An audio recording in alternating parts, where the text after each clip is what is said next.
I am Tobin Arthur with AngelMD, and we welcome you to Pitch Club. After a little break, we took the July 4th week off, and then we had our Impact Investing Summit.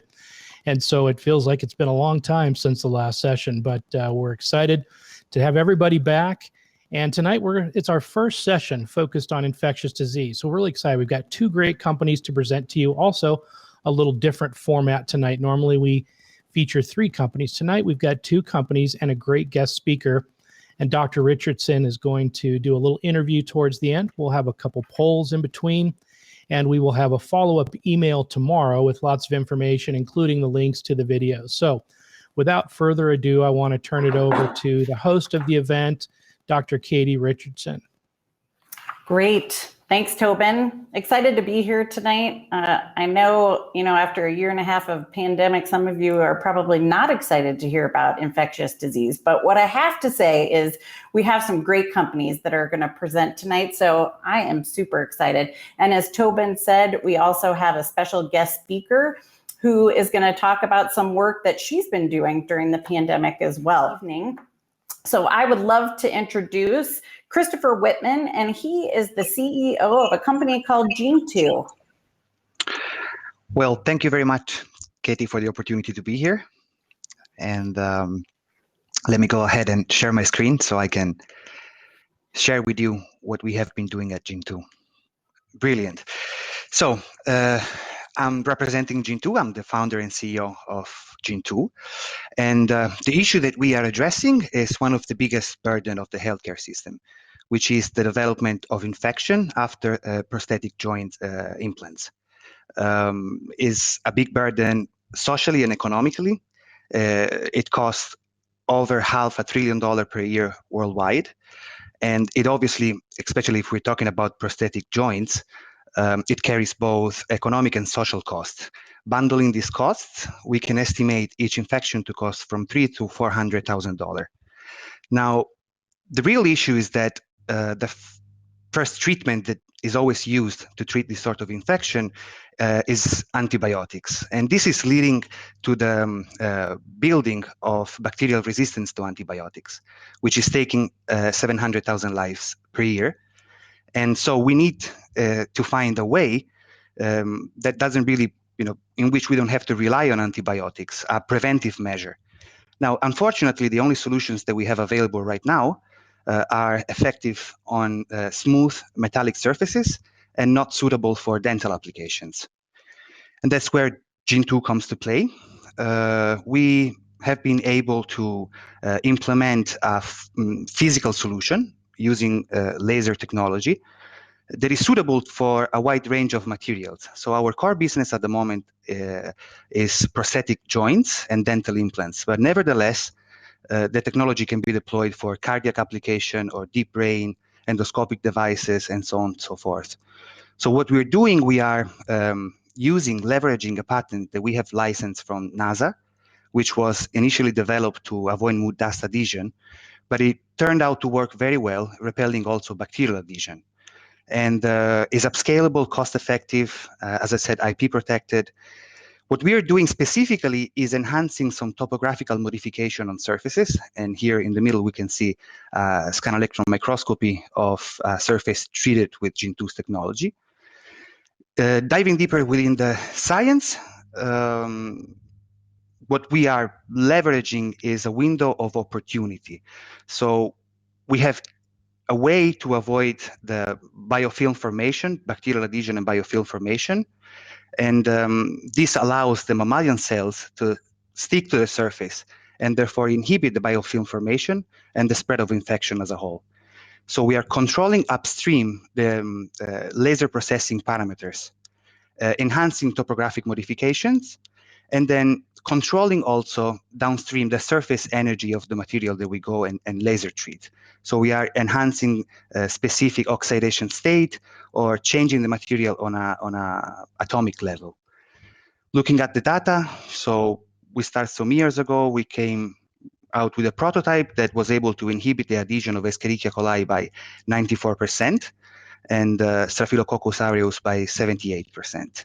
It took us 2 years of optimization, and just recently we were able to kill by contact MRSA 99.6%. So it is a technology that is upscalable and then definitely effective. The next thing we have done was looking at cytotoxicity, again, looking at the FDA guidelines. So the first test was an ISO 22195 to look at bacterial adhesion. And then we looked at cytotoxicity through the 10993-5. As we can see here, the negative control, positive control, and the sample treated with Gentoo technology, there were no signs of cytotoxicity. Actually, in literature, we have data proving that this process enhances osteointegration. So Gentoo started in 2017. It was a project founded, then became a company by a group of grad students from the Johns Hopkins University. We have, as I said, licensed this technology initially on non-exclusive terms from the National Aeronautic and Space Administration. We operated on a stealth mode. We didn't expose ourselves too much. We developed the first prototype, proved that our assumptions were right, and then we renegotiated the license agreement to cover a wide range of biomedical applications. Again, the beauty about this technology is that it's deployable on a multiple array of virtually all materials. So definitely high promising. We have renegotiated the license agreement. We are in the process of filing a device master file with the FDA right now. And then what we have done was establishing some partnerships with laser facilities, not only in the US, but also in the EU. So what we are doing right now, we have also executed some NDAs with prospect customers, so endoscopic prosthetic device manufacturers. And what we want to do is provide them with the know-how, the intellectual property, but also the actual laser device, which we are prototyping right now, that they can introduce downstream on their chain of production, so to be able to laser treat prosthetic implants ranging from dental implants to big joints right now, our main focus, and then be able to sell prosthetics that can offer better healthcare to patients. All of this has been done with a collaboration of very valuable team members. We have a strong board of advisors, that among which there is a former business development striker, validating again the value proposition of the work that we are doing.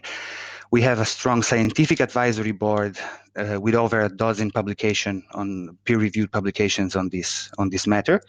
And we are looking forward to deploying this technology to the market by 2024, and we are being conservative, so it's mature enough to be deployed sooner than later.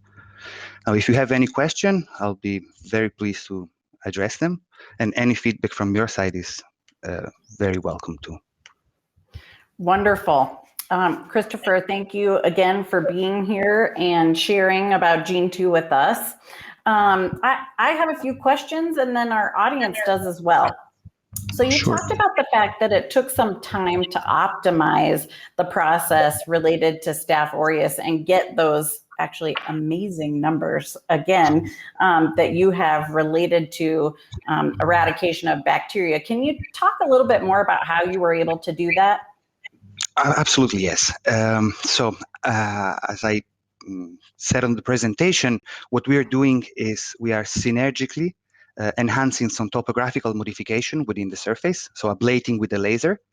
And on the other hand, we are changing the chemical composition, specifically the oxidation state of the material. So we were able to achieve the first result only leveraging the topographical modification.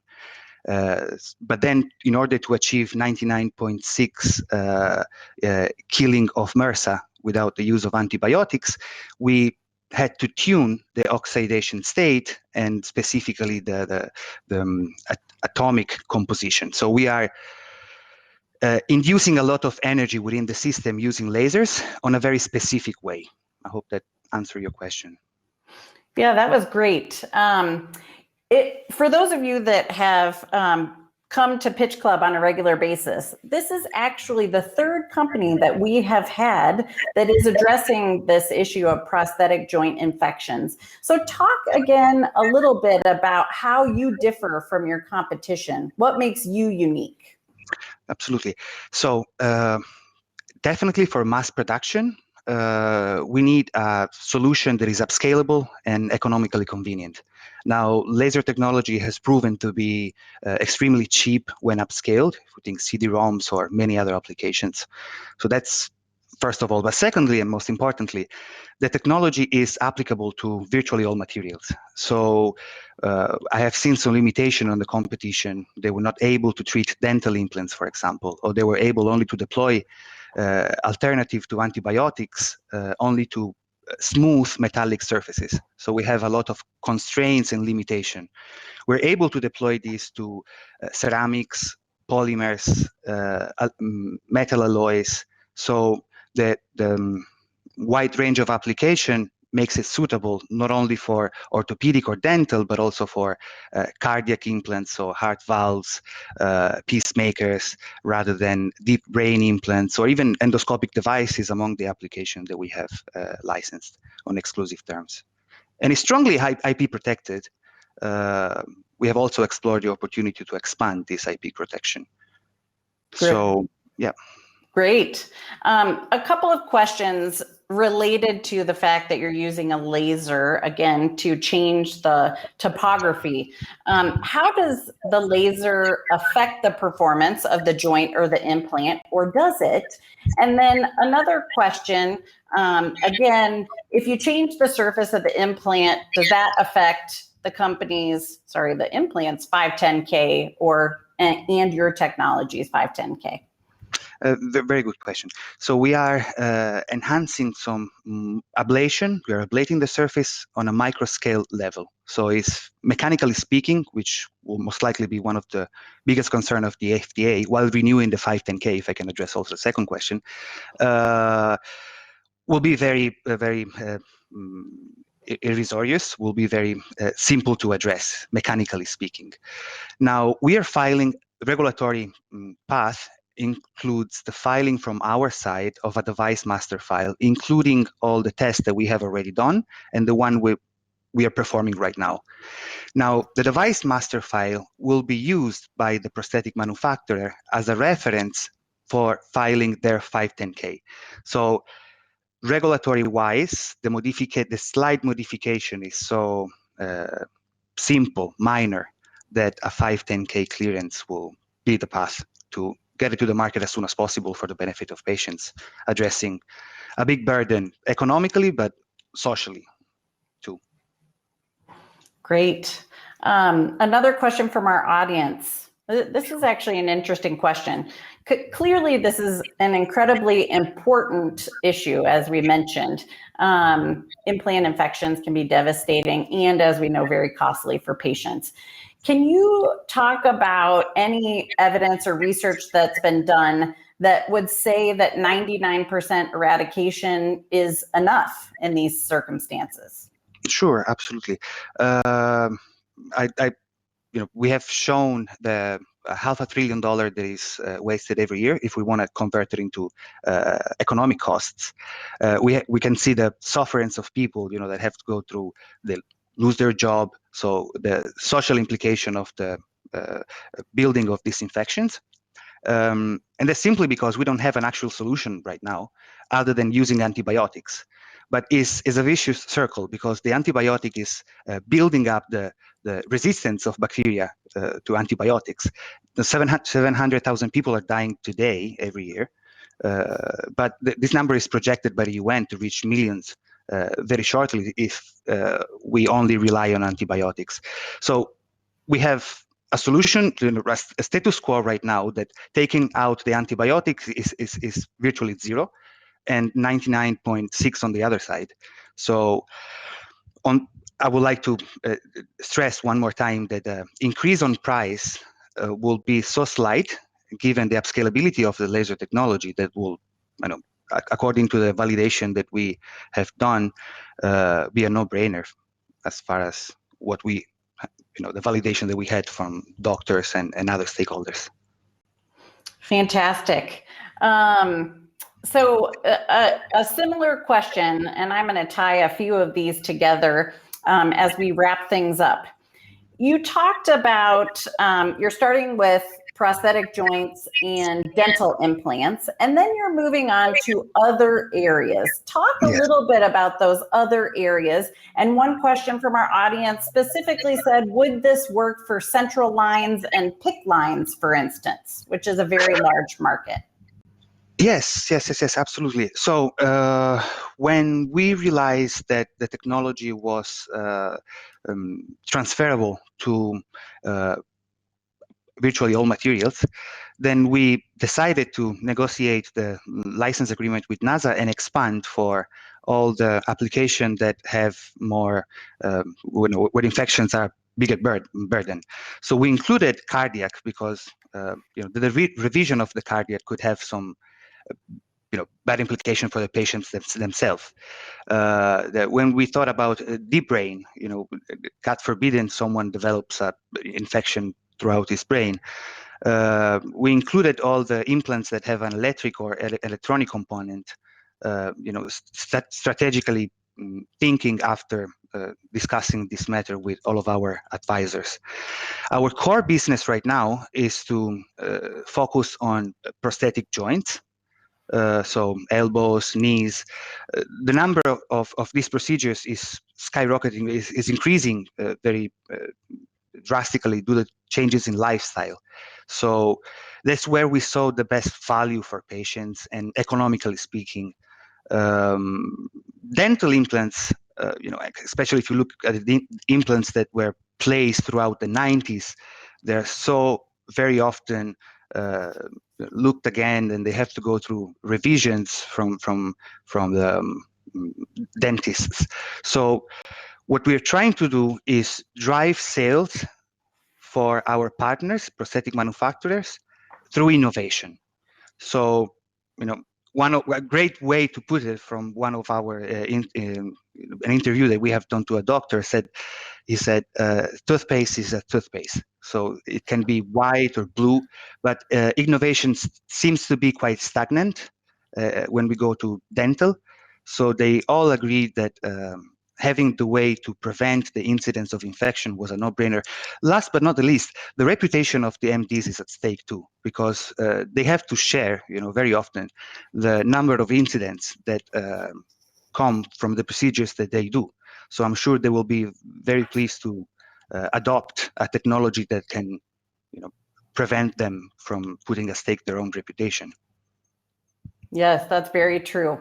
Well, again, Christopher, I appreciate you being with us this evening and telling us all about Gentoo. Again, another exciting innovation. This evening, we're changing up our format a little bit with relation to, instead of having a third company, we actually have a guest that we are going to bring to the stage. Her name is Dr. Ruth Ann Crystal, and she is the physician lead for StartX Med COVID-19 Task Force at StartX. So Ruth Ann, thank you for being here with us. We really appreciate it. And I would love, again, for our audience to participate by putting any questions that you have in our Q&A. But again, I'm going to start with a few of my own. First, I'd love for you to tell us a little bit about yourself and your role at StartX. Thank you. So I started at StartX in 2017 as a founder and someone who went through the program. Just so you know, StartX is the Stanford accelerator for startups. And we support founders. It's a group of founders basically who help each other after they go through the program. And at first I was there as a founder, and then I became a mentor for other companies. I've also consulted and mentored other companies in the past in business development, social media strategy, product development. But at StartX, it's been great. I've been learning so much as well, and I've been able to mentor companies in AI, digital health, medical devices, and I also help run what we call the neighborhoods. I'm a moderator for different sessions during the actual programming that goes on when people go through the program on biotechnology and product strategy and customer development. So that's how I started with it. And the task force came about when COVID hit, actually. We brought together different founders from different StartX med companies to try to see if we could help make some solutions to help with the pandemic. Very cool. Right away, I just, one question from our audience. How many startups are in the program at a given time? And what percentage of those are healthcare related companies? Great question. I actually don't know the answer to that. I'd have to look. I know as far as the task force goes, I think there's either 70 or 80 companies that are part of the task force right now. But StartX itself has been around since, I believe, 2012. And then the StartX Med branched out after that. We're still part of the main StartX. So I'd have to look up the numbers on that. Sorry. All right. No problem at all. One of the things that came out of COVID-19 in your role is that you created a coronavirus tech handbook for physicians. I took a look at this today. It's very cool. And I know you did that early on in the pandemic. Talk more about how that came about and how it maybe has changed over time. Yeah, so I am on Twitter a lot. I have a real Twitter problem, I like to say. And so I was seeing all these doctors from around the world who were first seeing the coronavirus, and other people that were waiting for it to come here and other places. And we wanted to know how to treat it. And it was something that was so new. No one knew anything about this disease. And so I started following different intensivists and different people from around the world, Italy, China, different places that were having these outbreaks initially early in 2020. And I mostly did it to try to get protocols for everyone, here and other places. And so initially I would, get different protocols for different, for ICUs or for different parts of the hospital and things that worked for those countries, those doctors, and kind of, made it so that other people could see it. And then from there, I joined this group, the Coronavirus Tech Handbook, which is kind of a weird name, because I didn't want to make a website myself. I kind of worked with them. And so it's actually it's a Google Doc that I add to, and then other people initially would add things themselves. So doctors from around the world could add comments, or they could add their own protocols, and I would moderate it and, check things out and make sure that it was okay. And then we started a WhatsApp group. I hadn't really even used WhatsApp before, but we used that so that doctors could share different files that they had as well in a different way, kind of more person to person, and ask questions. And but that filled up really quickly. The limit is 256 people on that. So that filled up. So we started a Slack channel. We had more than 1,000 doctors from around the world asking questions. I mean, we had people from all over, Africa, Middle East, of course, the US, UK, asking questions, or, telling us about things that they had found that were good sources of information. And that was really helpful. Sometimes we had people in the outer areas of Canada that were working in a really rural area, and we would connect them with people from, other parts of the same, province, and so that if somebody had a really bad case up in, some part of Canada, they could talk to this new person down, in Toronto or wherever, and they could talk about the patient and see if they needed to transport them or those kind of things. So that was really great. But as COVID has changed over time, so has this Coronavirus Tech Handbook for doctors. And now it's more of a news channel where I go through every day and I get articles on what's going on with COVID, both in the lay press and also Nature, Science, and other things like that. A lot of it is following people like Eric Topol on Twitter and what he posts, Bob Wachter, Angie Rasmussen, all different people, and trying just to keep up with that. And at StartX, our meetings for the COVID task force, we would talk about, COVID and how we could each help and how we could help each other to help the major problem at hand, COVID. And we had meetings first twice weekly, and then now we're doing it more once a week. And I go through the news and we talk about things that people are interested in.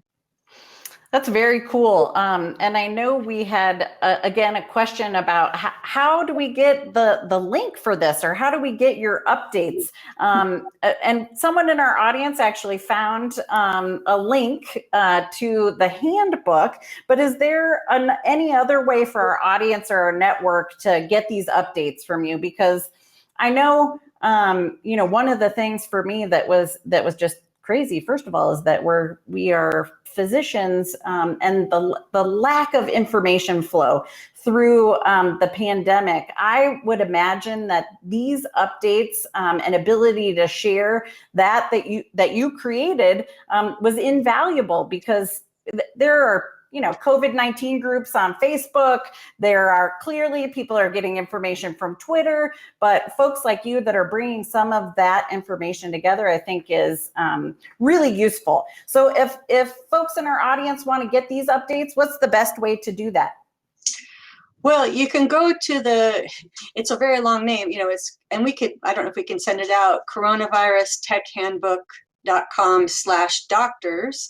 Okay. Or if someone wants to give me their email, I started sending it out just from email more recently because a lot of people want it. I always send it out to StartX and to StartX Med, but other people wanted it as well. So I just started sending that out as well to people. And then finally, I'm on Twitter. My handle is Catch the Baby. I'm an OBGYN, and so Catch the Baby. And if you're on there, it's pinned to my Twitter profile, and you can find it there. Fantastic. Thank you so much, not only for doing that, but for sharing. I mean, we needed that, I know. So nothing like a global pandemic to spur innovation, right? Clearly a burning platform. Talk about the types of startups that you've seen through the pandemic within StartX, and what issues are they tackling mainly? Talk about some of the themes that you've seen. Yeah, so the task force really was started, and we were trying to think what ways we could help. And it was really in 3 areas. So prevention, diagnosis, and treatments for COVID, or for different diseases that went along with COVID, like ARDS or things like that. And so we have a lot of different companies that are working in different areas. We have, starting from prevention, Enya AI, they make an AI platform that de-identifies people, but you could put in all your symptoms, and actually it helps to identify who might have COVID at that time or not, and if they needed a test. Now, this is back also when people really had a tough time getting tests, and maybe they just needed to quarantine at home. So they've rolled that out to schools for free in many places, not just the US. And then there are other companies. There's a little company called Mon Ami, and a lot of elderly people had trouble, with loneliness and with getting their groceries and just kind of daily living during the pandemic. And so Mon Ami ended up partnering with the city of San Francisco, and I believe other major cities, to help find people to talk with the elderly who were really isolated during this time. Before there were any vaccines, people were really trying to stay in their tiny pods, and it was very hard for a lot of people. For sure. Yeah, and so that was good. And then diagnostic companies, we have Nermitis that makes a lateral flow assay test, and using a gold nanotechnology that you can get results in 20 minutes, whether or not you have IgM or IgG antibodies. So that's really nice. There's another company called Lucira Health. They actually got an FDA emergency authorization for home testing. I don't know if you've seen them, but they have a home test, and it's a molecular test, so it's very accurate. And Genetoo is a company that does genetic testing so they can test for the different variants, and it's a much smaller thing that they use. And then for treatments, we have stem cell companies like AP Stem and Synovia Life Sciences. They're working with possibility of using stem cells for treatments. They've done that more in China. And then companies making different drugs to treat ARDS. There's a company called Genie and another company, Guided Clarity, and they're making different products, and that's being tested now that helps treat ARDS, which can be a real problem for people with bad COVID. And then finally, there's supply chain companies, which is, I never thought about supply chain until this pandemic, when you couldn't get toilet paper or flour or whatever, you couldn't get anything. Masks and you name it, right? Masks and PPE, of course. Yes. Yeah. And we have worked with some companies like that, but Omni has really helped with supply chain, trying to get PPE and masks and just other medical supplies in general to hospitals. And there's a company, Wellsheet, that has been really great. They have a platform that fits into Epic and Cerner, and that pulls in all the key clinical data that you need to make decisions on your patients each day. So, you have these really sick patients and you need to make sure you follow these different things, and it's personalized for each provider. So those are just different ways different companies have worked. And then we also have had guest speakers from, BARDA and the NIH and from, all over different institutes and New York Times and all sorts of things. So that's been really helpful too.